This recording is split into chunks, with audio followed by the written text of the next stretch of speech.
okay? The municipal water supply adds ammonia to the water along with chlorine, okay? That byproduct is called a chloramine. And when there's chloramines present in the water and it becomes in contact with the dialysis machine, it causes the red blood cells to explode in the body, okay? That's called hemolysis, okay? So there cannot be chloramines in the water. So these carbons are set up as a primary and secondary, okay, or worker polisher. They're in series, one's feeding the other, okay? Every 4 hours, again, the RO's been running for 15 minutes, you're gonna come in and you're gonna test using what's called a total chlorine test strip. It takes into account chlorine and chloramines. The acceptable level is less than 0.1 milligrams per liter. You should have a, Here's the test strips yeah, great. that you guys left here. I'm not sure which one. Is that the test strip that we would use? Yeah, this one right here. I also have some others. I had questions Okay, about these. okay, we'll talk about those here. Hold that right there, Joe. So this is our test strips Right, for chloramines. right, Okay, good. okay. Thank you. Notice the side of the bottom here. You have 0 and you have 0.1, okay? So you want to be less than 0.1 in order to continue to treat patients, okay? Now, in your logbook, you never record 0, okay?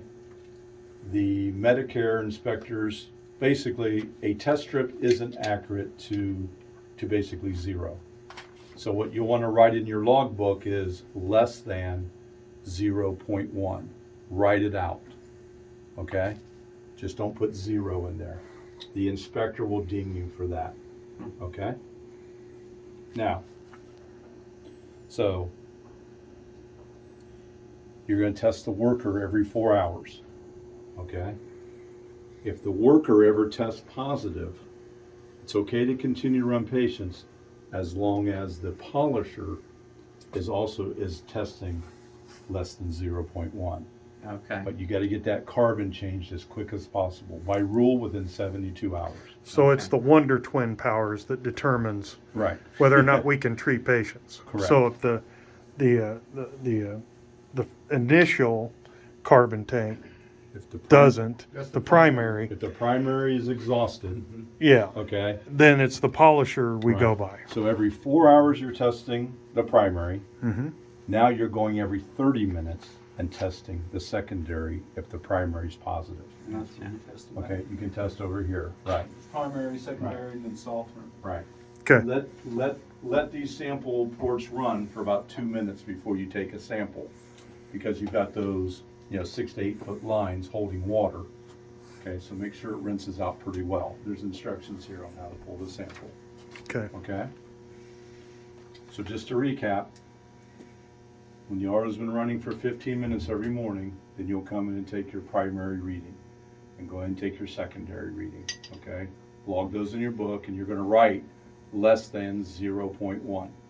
Remember, don't put a 0 in, okay? Gotcha. Less than sign and then Correct. 0. Now, if the primary ever does show a positive, then you need to start testing your, secondary. right, your polished carbon every 30 minutes. Every 30 minutes Because if it fails, while they're treating patients. you Okay. can't run the patient. Now, The RO will not remove the chloramines down to the level that's safe for the patient. Okay, so let's cover that for just 1 second. So we test, let's say that the primary tests positive, the secondary polisher tests, below 0.1%, less than that. Milligrams per liter. And we're on a 30-minute test cycle. We do that throughout the day, Correct. every 30 minutes, and then when they close up shop at the end of the night, what's our procedure then? We can't continue to test this thing every 30 minutes, so we're Well, going to do what? You're going to do that until you get the primary carbon replaced. Replaced. Okay, Right. so it's a daily event then. Until, and, right, until that He happens. said within, you got 72 hours 72 to hours. get it replaced is right. what you want. Yeah, I would make sure you do it as quick as possible. Where do we Okay. get those tanks at? Well, absolute, through us, we stock the replacement carbon, Okay. okay? How difficult of a process is it, Joe, to do that? I mean, is this, It's basically, you relieve the pressure in and you're gonna vacuum out the old media. Once the tank is empty, we suggest you pour a little cup of bleach in there and soak the inside of the tank with Okay. bleach water. And then using our carbon, you can go ahead and then rinse the bleach water out. Because what happens is the bacteria that loves to grow in these carbon tanks, right? As we learned in, in biology class when we were in high school, that carbon is the basis for life. Mm-hmm. Plus I have this nice, I get this, it's basically like an incubator because I'm at 77 degrees. So that warmer water is helping that actual, actual live bacteria grow. Okay. So you want to soak it with bleach, rinse out the bleach water, and then load in your new carbon. okay, let's talk about efficiency and turnaround time on something like that. If we had to order that stuff from you, how quickly do we get We it? either ship the same or next day typically. We have that much in stock. Okay, Jacob in here, I mean, you guys have, they have technicians. that we could call, that They already can have it on call their and they'll get trucks? you on the schedule to replace it. Okay. It's kind of, everybody's sensitive to the fact that your primary is exhausted Okay. and needs to be changed. So is there a shelf life on that? What if we had something in standby? You can keep it, the bag carbon doesn't really have a shelf life. So I mean, I would use it within the year. okay. But, So you could have at least one emergency fill in case In if case. something would happen, and then you could resupply yourself. Right. If I were you, Yeah. I would just go ahead and contact Absolute. yeah, I mean, exactly. That's their specialty. So right, so on the initial side of it, until we really understand fully what we're getting into, get the expert in here where we can observe and watch. You can- Okay, right. Before I went and flushed this thing out Yeah. and did all this, I would rather see somebody do it. see somebody do it, yeah, Because okay. I wouldn't want to take a chance somebody's Right. life. All right, Joe, go ahead, Now- moving along. Now, by Amy rules, okay, the amount of carbon that's in front of an RO is what's called empty bed contact time. The Amy rules state you need to have a minimum of 10-minute empty bed contact time. This will be a question on the survey when they come in and ask you, okay? There should be a label here on the side of the tank that they would have written down how much carbon this holds. Oh, okay. So I don't see that on there, so I have to make sure Absolute does that, okay? You see anything, Bobby? So the calculation is simply, it's on the sheet here, okay?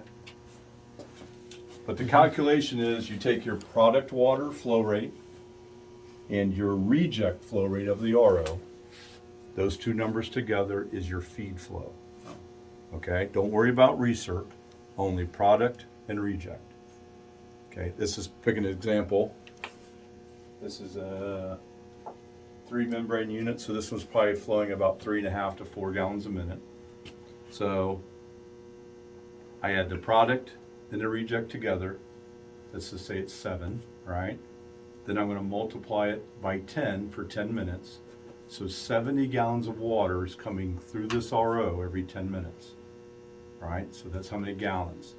To convert gallons to cubic feet for the carbon, you divide by 7.48.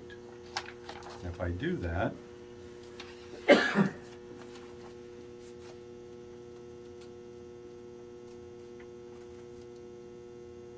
my calculator out here. 70 divided by 7.48 means I need to have 9.35 cubic feet of carbon in front of the RO total, all right? Now, we're splitting it in half because I have 2 tanks. Okay, so that means each tank should have at least 4.5 cubic feet. These look like they're 21-inch tanks, so we probably have 7 cubic feet in each one of these tanks, so you have a Yeah, so total of 14 cubic 14 feet. cubic feet. All right, So it should last a considerable amount of time. right. I Yeah. mean, yeah. Okay, So that's a question they'll ask you. okay, That, basically, that empty bed contact time pretty much guarantees we have enough carbon to absorb the chlorine and chloramines out of the city water. Okay, guarantees that it's been removed. Okay, so it doesn't affect the patient's safety, Okay. all right? How long do you usually get out of one of these tanks? You can get 2 to 3 years out of a bed of carbon, Oh, okay. okay? Mhm. All right. Great.